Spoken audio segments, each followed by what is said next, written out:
Welcome viewers.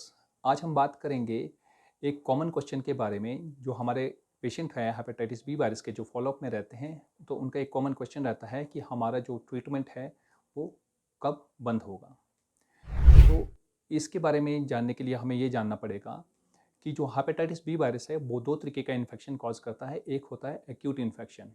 Acute infection में हम जो है स्पेसिफिक ट्रीटमेंट यानी कि जो एंटीवायरल ड्रग्स हैं वो नहीं देते हैं, क्योंकि 95% केसेस में जो है एक्यूट इन्फेक्शन है वो अपने आप ही रिजॉल्व कर जाता है। बहुत कम केसेस में जो है इन्फेक्शन क्रोनिक होता है। जो क्रोनिक इन्फेक्शन होता है उसका मतलब होता है कि आप में जो हेपेटाइटिस बी वायरस का जो कीटाणु है वो 6 महीने से ज़्यादा समय से है। और क्रोनिक इन्फेक्शन में भी हम ट्रीटमेंट यूजुअली तब शुरू करते हैं जब हमें लगता है कि इस हेपेटाइटिस बी वायरस के इन्फेक्शन की वजह से आपके लीवर में इंजरी हो रही है, आपके लीवर के एंजाइम बढ़े हुए हैं, फाइब्रोसिस हो रही है या सिरोसिस की अवस्था हो रही है। तो जब ट्रीटमेंट शुरू होता है तो वर्चुअली ऐसा माना जाता है कि जो ट्रीटमेंट है वो लाइफ लॉन्ग चलेगा, क्योंकि जो ट्रीटमेंट है उससे हेपेटाइटिस बी वायरस जो है वो कंट्रोल में रहता है, लेकिन कम्प्लीटली क्योर नहीं हो पाता है।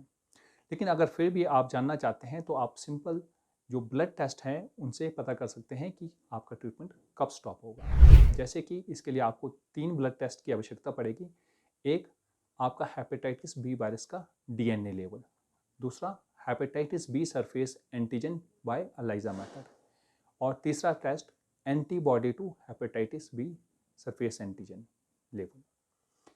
अगर आपका हेपेटाइटिस बी वायरस का डीएनए जो है नेगेटिव हो चुका है, आपका hepatitis B surface antigen by ELISA method negative आ रहा है, और आपका antibody to hepatitis B surface antigen अगर बन चुका है, तो ये एक आइडल सेटिंग है कि आप ट्रीटमेंट जो है बंद कर सकते हैं और आपको ट्रीटमेंट की आवश्यकता नहीं है।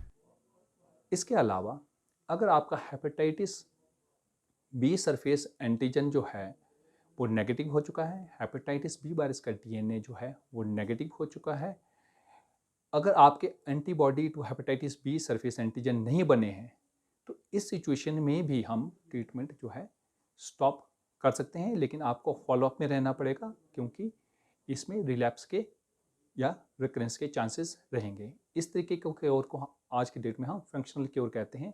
तो ये भी एक ट्रीटमेंट जो एंड पॉइंट है उसका टारगेट है। तो जो आइडियल सिचुएशन है उसमें आपका hepatitis B surface antigen negative होना चाहिए, hepatitis B virus DNA negative होना चाहिए, और antibody to hepatitis B surface antigen बन जाने चाहिए। लेस आइडियल जो है वो फंक्शनल क्योर है, जिसमें आपका हेपेटाइटिस बी वायरस का डीएनए नेगेटिव है और आपका हेपेटाइटिस बी सरफेस एंटीजन भी नेगेटिव है, लेकिन अभी आपका एंटीबॉडी जो है हेपेटाइटिस बी सरफेस एंटीजन के लिए नहीं बना है। तो बहुत कम इंस्टेंसेस में एक और एंड पॉइंट भी जो है वो हम देखते हैं, जिसमें सिर्फ एक पॉइंट अचीव हुआ है कि आपका हेपेटाइटिस बी वायरस का डीएनए जो है वो नेगेटिव हो चुका है, और आपका जो डीएनए सप्रेशन है वो उसको नेगेटिव हुए 2 या 3 साल से अधिक हो चुके हैं। तो कुछ केसेस में ऐसे में कुछ लोग ट्राई करते हैं इसे स्टॉप करने की ट्रीटमेंट, लेकिन इन केसेस में रिलैप्स या रिबाउंड होने के चांसेस बहुत ज़्यादा रहते हैं।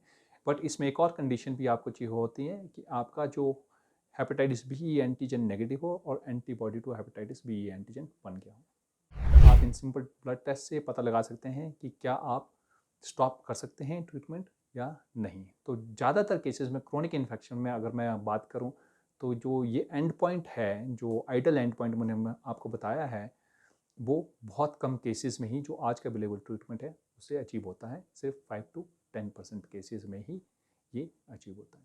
Thank you.